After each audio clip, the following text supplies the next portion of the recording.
Pernah nggak sih kamu ngerasa, waktu kamu mulai naik, mulai berkembang, tiba-tiba ada aja yang mulai nyinyir, mulai ngejatuhin, atau pura-pura seneng tapi sebenarnya kesel lihat kamu maju.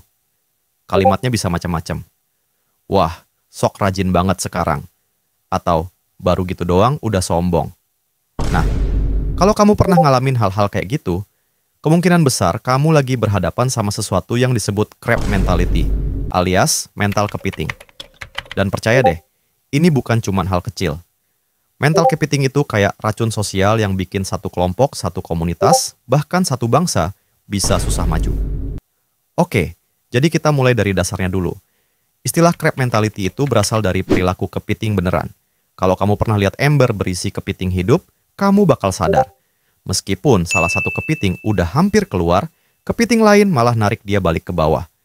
Lucunya, kalau dibiarkan satu-satu, kepiting itu bisa aja kabur. Tapi karena satu narik yang lain, akhirnya semuanya tetap kejebak bareng-bareng. Nah, di dunia manusia, perilaku itu punya versi sosialnya, yaitu ketika seseorang nggak mau lihat orang lain berhasil, karena dia takut tertinggal atau nggak sanggup lihat orang lain lebih dari dirinya. Istilah ini sering digambarkan dengan kalimat, kalau aku nggak bisa punya itu, kamu juga nggak boleh. Sekarang coba deh, kamu pikirin lingkaran pertemanan kamu.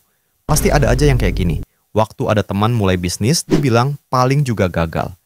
Waktu ada teman mulai rajin olahraga, dibilang, gaya doang. Waktu ada teman mulai sukses, dibilang, pasti ada main belakang. Itu semua bentuk halus dari crab mentality. Dan ini bukan cuma soal iri. Kalau iri, kadang kita masih bisa jadikan motivasi buat berkembang. Tapi kalau mental kepiting, itu iri yang dikombinasikan dengan keinginan buat ngejatuhin orang lain. Nah, pertanyaannya, kenapa sih orang bisa punya mental kayak gitu? Jawabannya kompleks banget, tapi bisa dijelasin lewat beberapa faktor. Pertama, insecure, alias rasa nggak percaya diri. Orang yang merasa dirinya nggak cukup baik, cenderung nggak suka lihat orang lain naik. Karena setiap kali ada yang berhasil, dia ngerasa kayak lagi dibandingin. Padahal nggak ada yang nyuruh bandingin juga. Kedua, budaya kolektif yang salah kaprah. Kita di Indonesia tumbuh di budaya yang menekankan kebersamaan. Itu bagus, tapi kadang disalahpahami jadi kalau semua nggak bisa, ya jangan ada yang bisa. Kayak kalau satu teman malas, yang lain diajak malas juga biar kompak. Padahal, kompak bukan berarti harus sama-sama stuck. Ketiga, rasa takut kehilangan posisi. Beberapa orang merasa aman ketika semua di level yang sama. Begitu ada yang naik, mereka panik. Takut kehilangan status sosialnya di kelompok. Makanya reaksi spontan mereka adalah narik turun yang naik. Dan keempat, pola pikir kekurangan atau scarcity mindset. Mereka mikir dunia ini kayak kue kecil, kalau orang lain dapat potongan besar, berarti jatah dia makin sedikit. Padahal kenyataannya dunia ini bukan zero sum game. Kuenya bisa dibikin makin besar kalau mau kerja bareng. Crab mentality itu sering banget kelihatan di dunia remaja. Misalnya, teman yang mulai ikut lomba debat atau olimpiade malah diketawain. Ngapain sih ikut-ikut gituan? Nerd banget lu. Padahal itu semua bentuk perkembangan diri. Tapi lingkungan yang punya mental kepiting justru akan berusaha narik mereka balik ke ember yang sama.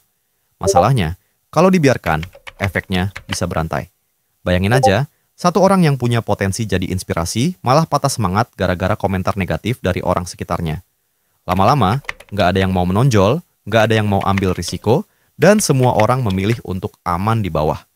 Itu kayak sebuah komunitas yang secara nggak sadar nyabotase diri sendiri, padahal di luar sana dunia terus bergerak maju. Kita bisa lihat contohnya di dunia nyata. Misalnya di dunia musik, banyak banget penyanyi muda yang gagal berkembang bukan karena nggak berbakat, tapi karena dihujat habis-habisan waktu baru mulai. Komentar kayak, suara pas-pasan kok pede banget nyanyi, itu bentuk kecil crab mentality. Ironisnya, mereka lupa bahwa kegagalan itu bagian dari proses belajar.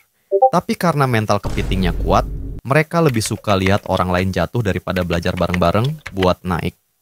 Jadi gimana cara ngelawan mental kepiting ini? Harus mulai dari diri sendiri. Pertama, sadari kalau dunia nggak terbatas. Kalau orang lain sukses, bukan berarti jatah kita hilang. Kesuksesan itu bukan kue yang cuma bisa dibagi sedikit, kita bisa bikin kue baru dengan usaha sendiri. Kedua, latih diri buat ikut bangga, bukan iri. Waktu teman kamu dapat pencapaian, coba ubah mindset dari kenapa bukan gua, jadi keren, semoga gua bisa juga kayak dia. Kalimat kecil kayak gitu bisa ubah cara otak kamu memandang kesuksesan. Ketiga, pilih lingkungan yang sehat. Kalau kamu dikelilingi orang yang doyan ngejatuhin, jangan takut buat take distance. Cari temen yang bisa ngingetin kamu dengan cara baik, bukan yang sengaja bikin kamu ragu sama diri sendiri. Keempat, dukung orang lain dengan tulus. Kedengarannya simple, tapi susah. Karena kadang ego kita pengen ikut diakui juga. Tapi coba deh belajar buat genuinely seneng waktu orang lain berhasil. Itu tanda kamu udah mulai keluar dari mental kepiting.